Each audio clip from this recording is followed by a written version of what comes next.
একবার এমন একটা ছোট্ট ছেলের কথা ভাবুন তো, যে সময় মতো কথা বলতেও শেখেনি। চারপাশের সবাই ধরে নিয়েছিল এই ছেলে জীবনে কিছুই করতে পারবে না, তাকে একদম চূড়ান্ত ব্যর্থ বলে তকমা দেওয়া হয়েছিল। কিন্তু কে জানতো এই চুপচাপ থাকা ছেলেটাই একদিন পুরো পৃথিবীর ইতিহাস বদলে দেবে। এখন প্রশ্ন হলো, কেন সবাই তাকে পুরোপুরি একটা লস্ট কজ বা আশাহীন বলে মনে করত? এর উত্তর লুকিয়ে আছে তার ছোটবেলার সংগ্রামগুলোর মাঝে। ক্লাসরুমে সে সবসময় একদম চুপচাপ বসে থাকত। শিক্ষকরা কোনো প্রশ্ন করলে বেশিরভাগ সময় সে কোনো উত্তর দিতে পারত না। যখন অন্য বাচ্চারা হাসি খুশি চটপটে, সে তখন যেন নিজেরই এক আলাদা জগতে হারিয়ে থাকত।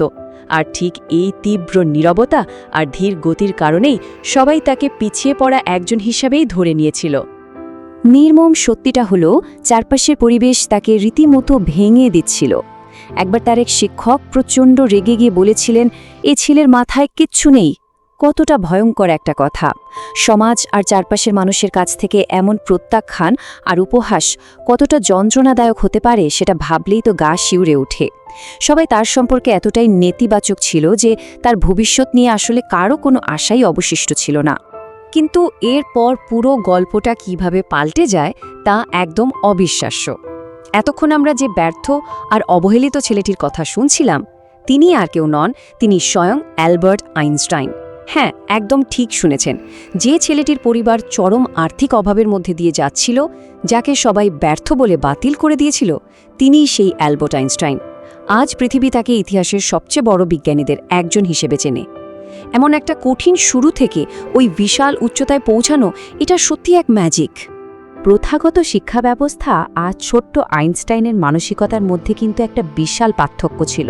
তখনকার দিনে স্কুলগুলো চাইতো শিক্ষার্থীরা শুধু পাঠ্য বই তোতা পাখির মতো মুখস্থ করুক, কিন্তু আইনস্টাইন অন্যদের মতো মুখস্থ করতে পারতেন না। তিনি শুধু উত্তরের পুনরাবৃত্তি করতে রাজি ছিলেন না। তার মাথায় সবসময় ঘুরপাক খেত কেন, কিভাবে, আর এটা এমন হলো কেন। এই অদম্য কৌতূহল আর প্রতিনিয়ত প্রশ্ন করার অভ্যাসটাই মূলত তাকে সাধারণ মুখস্থবিদ্যার গণ্ডি থেকে বের করে সবার চেয়ে আলাদা করে দিয়েছিল।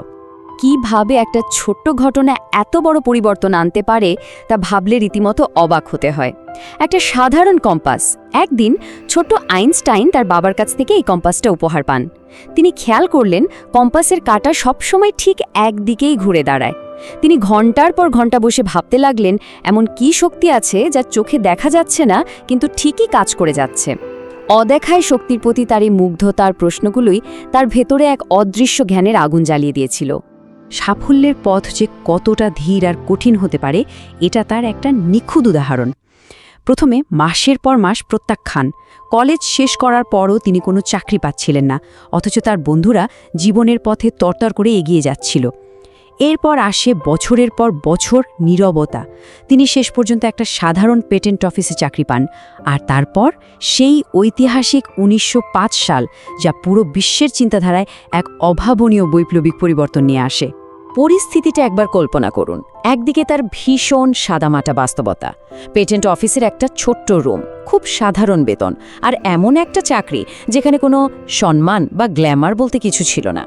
সারাদিন শুধু অন্যের আবিষ্কারের কাগজ পরীক্ষা করা। আর অন্যদিকে তার অসাধারণ মন। যখন চারপাশের সবাই ক্লান্ত হয়ে ঘুমিয়ে পড়ত, সেই সাদামাটা রুমেই তিনি আলোর সাথে দৌড়ানোর স্বপ্ন দেখতেন। মহাবিশ্বের সবচেয়ে বড় রহস্যগুলো নিয়ে একদম নিঃশব্দে ভেবে চলতেন। আলোর সাথে যদি দৌড়ানো যেত, তাহলে পুরো ব্যাপারটা কেমন হতো? আচ্ছা, এটা তো কোনো সাধারণ প্রশ্ন নয়, তাই না? এটা চিন্তার জগৎকে সম্পূর্ণ উলটপালট করে দেওয়ার মতো একটা গভীর ভাবনা। মানুষ তখন তাকে রীতিমতো পাগল ভাবত। কিন্তু সবচেয়ে অবাক করার মতো বিষয় হলো, অন্যরা যাই ভাবুক না কেন, তিনি নিজের চিন্তাকে, নিজের কল্পনা শক্তিকে কখনো ছোট করে দেখেননি। নিজের ভাবনার প্রতি তার এই অবিচল বিশ্বাসটাই তাকে সামনের দিকে টেনে নিয়ে গিয়েছিল। এরপর এলো ১৯০৫ সাল। এই বছরটাকে বিজ্ঞানের ইতিহাসে অলৌকিক বছর বলা হয়। যে ছেলেটিকে একসময় দুর্বল ছাত্র আর মাথায় কিচ্ছু নেই বলে চরম অপমান করা হয়েছিল, সেই ছেলেই এই বছর এমন কিছু যুগান্তকারী গবেষণা প্রকাশ করলেন যা বিজ্ঞানের পুরনো সমস্ত নিয়মকে নতুন করে লিখতে বাধ্য করল। তার এই বিস্ময়কর সাফল্য প্রমাণ করে দিল যে মেধা কোনো নির্দিষ্ট ছকে বাঁধা থাকে না।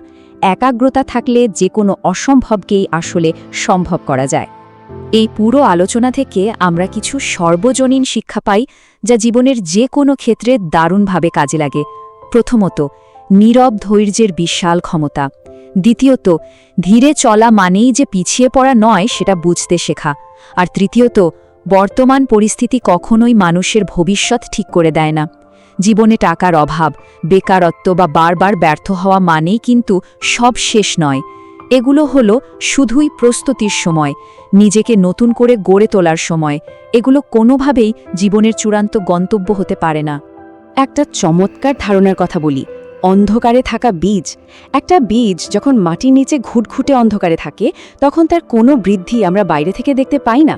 অনেকেই ভাবতে পারে বীজটা হয়তো মরেই যাচ্ছে, কিন্তু আসল সত্যিটা হলো সে অন্ধকারের ভেতর মারা যাচ্ছে না, বরং সে একদম সঠিক সময়ের অপেক্ষায় আছে।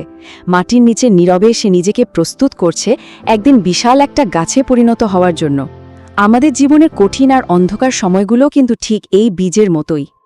তাহলে একবার ভাবুন তো, জীবনের অন্ধকারতম মুহূর্তে আমাদের ভেতরেও কি এমন কোনো অদৃশ্য সম্ভাবনা বেড়ে উঠছে না? এই প্রশ্নটা সত্যিই নতুন করে ভাবতে শেখায়।